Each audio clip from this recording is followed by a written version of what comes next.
जय हिंद दोस्तों। भारतीय राज्य व्यवस्था एक शासन कर रहे थे हम, ठीक है, जिसमें हमने जो ब्रिटिश ताज के अंतर्गत जो अधिनियम पारित हुए थे उनको कंप्लीट किया था। उन्हीं के बेस पे क्वेश्चन है, ठीक है। सभी क्वेश्चन एग्जाम में आए हुए हैं, इट्स वेरी इंपॉर्टेंट, ठीक है। कहीं ना कहीं आपको ये क्वेश्चन पेपर में देखने को मिल जाएंगे, ठीक है। देखिए, निम्नलिखित में से किस अधिनियम के अंतर्गत भारतीय विधान परिषद को बजट पर बहस करने की शक्ति प्राप्त हुई थी, ठीक है। ये कुछ ऑप्शन दे रखे हैं, तो इसमें भारतीय परिषद अधिनियम 1892 आपका राइट ऑप्शन है, ओके, ठीक है। 1892 के भारतीय परिषद अधिनियम ने विधान परिषद के कार्यों में वृद्धि की। इसके तहत बजट पर बहस करने की शक्ति दी गई, परंतु मतदान का अधिकार नहीं था। ध्यान रखिएगा, मतदान का अधिकार नहीं था। इस अधिनियम के तहत कार्यपालिका से प्रश्न पूछने की अनुमति दी गई, ठीक है। सेकंड देखते हैं, निम्न में से किस अधिनियम द्वारा भारत में संघीय न्यायालय की स्थापना हुई थी, ठीक है। भारत सरकार अधिनियम 1935, ठीक है, ये इसका राइट आंसर है, ठीक है। देखिए, भारत में संघीय न्यायालय की स्थापना 1 अक्टूबर 1937 को हुई थी, ठीक है। 1 अक्टूबर 1937 को हुई थी भारत में संघीय न्यायालय की स्थापना, ठीक है। किस अधिनियम द्वारा हुई थी? अधिनियम 1935 के अंतर्गत, ठीक है। भारत सरकार अधिनियम 1935 के अंतर्गत हुई थी 1 अक्टूबर 1937 को, ठीक है। संघीय न्यायालय की स्थापना 1 अक्टूबर 1937 को हुई थी भारत सरकार अधिनियम 1935 के अंतर्गत, ओके। इसके प्रथम जो मुख्य न्यायाधीश थे सर मैरिस ड्यूयर थे, ठीक है। सर मैरिस, ठीक है, मैं लिख देती हूँ, मैरिस, ये थे इसके पहले जो न्यायाधीश थे, इसके प्रमुख मुख्य न्यायाधीश जो थे, ठीक है। ऑप्शन सॉरी, क्वेश्चन नंबर 3 देखिए, भारत का संघीय न्यायालय किस वर्ष में स्थापित किया गया था? तो आप देख ही सकते हैं ना, 1937, यहाँ से आपको समझ में आ जाएगा। 1937 में भारत का संघीय न्यायालय स्थापित किया गया था। केंद्र में दैत शासन किस अधिनियम द्वारा पारित हुआ था? इस तरह के ऑप्शन आपको दे रखे होंगे। तो केंद्र में दैत शासन किस अधिनियम द्वारा पारित हुआ था? भारत सरकार अधिनियम 1935, ठीक है। ये सबने पढ़ा है, अभी पिछले वीडियोस है, आपको सब आप जाके देखेंगे, आपको जानकारी मिल जाएगी, ठीक है। भारत सरकार अधिनियम 1935 के द्वारा केंद्र में दैत शासन स्थापित हुआ था, ठीक है। केंद्र में दैत शासन किस अधिनियम द्वारा पारित हुआ? भारत सरकार अधिनियम 1935, ध्यान रखिए। किस अधिनियम द्वारा केंद्र में दैत शासन प्रणाली स्थापित की गई, ठीक है। किस अधिनियम द्वारा केंद्र में दैत शासन प्रणाली स्थापित की गई, ठीक है। भारत सरकार अधिनियम 1935, सेम ही है, भारत शासन अधिनियम 1935, ठीक है। 1919 के भारत शासन अधिनियम में से कौन सी प्रमुख विशेषताएं थी? 1919 के जो भारत शासन अधिनियम था, उसमें से कौन सी विशेषताएं थी? आपने पिछले वीडियो में देखा है, डिटेल में आप वहां पे देखिएगा, ठीक है। 1919 के भारत शासन अधिनियम में कौन कौन सी विशेषताएं थी, ठीक है। इसमें आपका ऑप्शन फर्स्ट और ऑप्शन थर्ड रहेगा, ठीक है। प्रांतों की कार्रवाई सरकार में दैत शासन की व्यवस्था, केंद्र तथा प्रांतों में विधायी शक्ति का हस्तांतरण, ठीक है, विधायी शक्ति का हस्तांतरण। ये आपका फर्स्ट और थर्ड ऑप्शन आपका यहाँ पे राइट रहेगा, ठीक है। भारत शासन अधिनियम 1919 ब्रिटिश संसद के द्वारा पारित अधिनियम था, जिसका उद्देश्य भारतीय शासन में भारतीयों की भागीदारी को बढ़ावा देना था। इस अधिनियम को भारत सचिव Edwin Montagu viceroy lord Chelmsford के कार्यकाल में पारित किया गया था।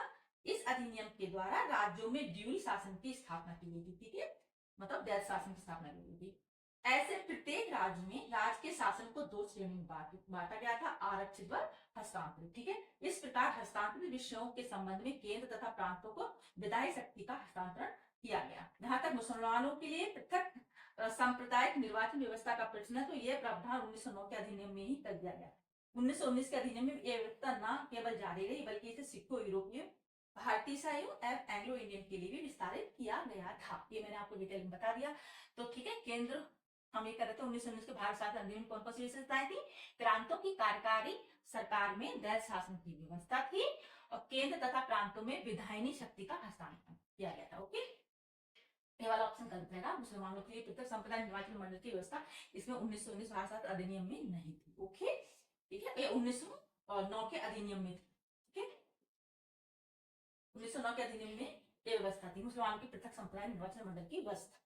भारतीय विधान पालिका प्रथम बार द्विसदनीय बनाई गई, ठीक है। देखिए, आप क्वेश्चन देख सकते हैं, भारतीय विधान पालिका प्रथम बार द्विसदनीय कब बनाई गई? द्विसदनीय कब बनाई गई? 1919 के भारत सरकार अधिनियम, ऑप्शन थर्ड आपका राइट रहेगा। 1919 के भारत सरकार अधिनियम द्वारा भारतीय विधान पालिका प्रथम बार द्विसदनीय बनाई गई, ठीक है। 1919 के भारत सरकार अधिनियम द्वारा केंद्र में द्विसदनीय विधान पालिका की स्थापना की गई। ऊपरी सदन को राज्य परिषद कहा गया, ठीक है। काउंसिल ऑफ स्टेट जो 5 वर्ष के लिए होता था और जिसके 60 सदस्यों में 34 सदस्य निर्वाचित और 26 मनोनीत होते थे। निचला सदस्य केंद्रीय विधान सभा कहलाता था जो 3 वर्ष के लिए होता था, जिसके 144 सदस्यों में 104 निर्वाचित और 14 मनोनीत होते थे। ठीक है, मुझे एक दो बार सुनेंगे तो बहुत अच्छी चीजें याद हो जाएंगी। ठीक है, भारतीय विधान पालिका प्रथम बार द्विसदनी कब बनाई गई? 1919 के भारत सरकार अधिनियम द्वारा। केंद्र में कौन सा एक्ट द्विसदनी विधायिका लाया? ठीक है, केंद्र में कौन सा एक्ट द्विसदनी विधायिका लेके आया? तो इसका आपसे कौन सा रहेगा? 1919 एक्ट। ठीक है, सेम ही है। ठीक है, यहाँ से आप इसको कंपेयर कर सकते हैं। केंद्र में कौन सा एक्ट द्विसदनी विधायिका लाया? 1919 एक्ट। ध्यान रखिए, भारत के संविधान में केंद्र और राज्यों के बीच किया शक्तियों का विभाजन इनमें से किसमें उल्लिखित योजना पर आधारित है? ठीक है, ऑप्शन देखिए आप। ठीक है, इसका रहेगा आपका भारत सरकार अधिनियम 1935। ये आपका राइट ऑप्शन रहेगा। भारत के संविधान में केंद्र राज्यों के बीच शक्तियों का जो विभाजन हुआ था किसमें, जो उल्लिखित योजना पर आधारित है, मतलब भारत सरकार अधिनियम 1935 में उल्लेख किया गया उस योजना पर आधारित था। ठीक है, उसमें बताया गया है भारत के संविधान में केंद्र राज्यों के बीच शक्तियों का विभाजन, भारत सरकार अधिनियम 1935। ध्यान रखिएगा। राष्ट्रपति की अध्यादेश निर्गत करने की शक्ति प्रेरित है। ठीक है, ऑप्शन देखिए। ये भारत सरकार अधिनियम 1935। ठीक है, मैंने दो ही ऑप्शन लिखे यहाँ पे, भारत सरकार अधिनियम 1935। ध्यान रखिए। ठीक है, और निम्न में से किस अधिनियम द्वारा संवैधानिक निरंकुशता का सिद्धांत प्रवृत्त किया गया? ठीक है, ये आपका 1935 का भारत सरकार अधिनियम, इसमें भी 1935 का भारत सरकार अधिनियम द्वारा। ठीक है, संवैधानिक निरंकुशता का सिद्धांत भारत सरकार अधिनियम 1935 द्वारा प्रवृत्त किया गया। ध्यान रखिएगा। ठीक है, आपको ऑप्शन 1935 का भारत सरकार अधिनियम। ठीक है, यह अधिनियम ब्रिटिश संसद द्वारा सर्वाधिक विस्तृत अधिनियम था। साथ ही भारत के लिए तैयार संवैधानिक प्रस्तावों में सबसे जटिल दस्तावेज था। इस अधिनियम में भारत संघ की स्थापना, संघीय न्यायपालिका, केंद्र और राज्यों के मध्य शक्तियों का विभाजन आदि की व्यवस्था की गई। ठीक है, तो निम्न में किस अधिनियम द्वारा संवैधानिक निरंकुशता का सिद्धांत प्रवृत्त किया गया? 1935 भारत सरकार अधिनियम। ठीक है, 1935 का गवर्नमेंट ऑफ इंडिया एक्ट क्यों इंपोर्टेंट है? ठीक है, बताइए क्यों इंपोर्टेंट है? ये तो सबको पता होना चाहिए। ये भारतीय संविधान का प्रमुख स्रोत है। ठीक है,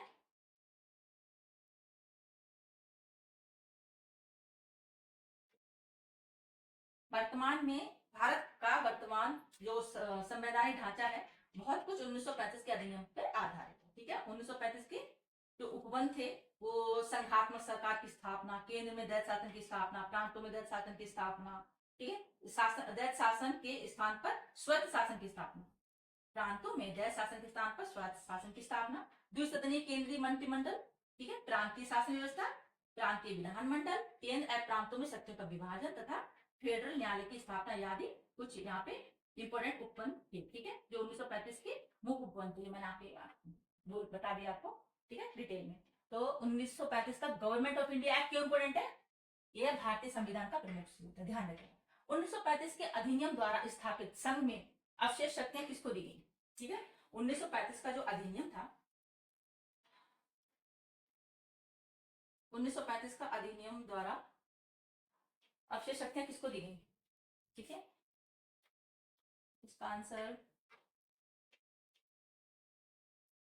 गवर्नर जनरल को। ठीक है, ये आपका राइट रहेगा। ठीक है, पढ़ाया मैंने, आप वीडियो देखिएगा। 1935 के अधिनियम द्वारा स्थापित संघ में अवशेष शक्तियां दी गई थी गवर्नर जनरल। ओके, बस ये कुछ क्वेश्चन मैंने इंपॉर्टेंट चीजों करा दी। डेफिनेटली इसमें से कुछ ना कुछ एग्जाम में आपको डेफिनेटली फंसे। ओके, जब आप पेपर देने जाएंगे देखिएगा, इसमें से कुछ ना कुछ क्वेश्चन आपको डेफिनेटली मिलेंगे।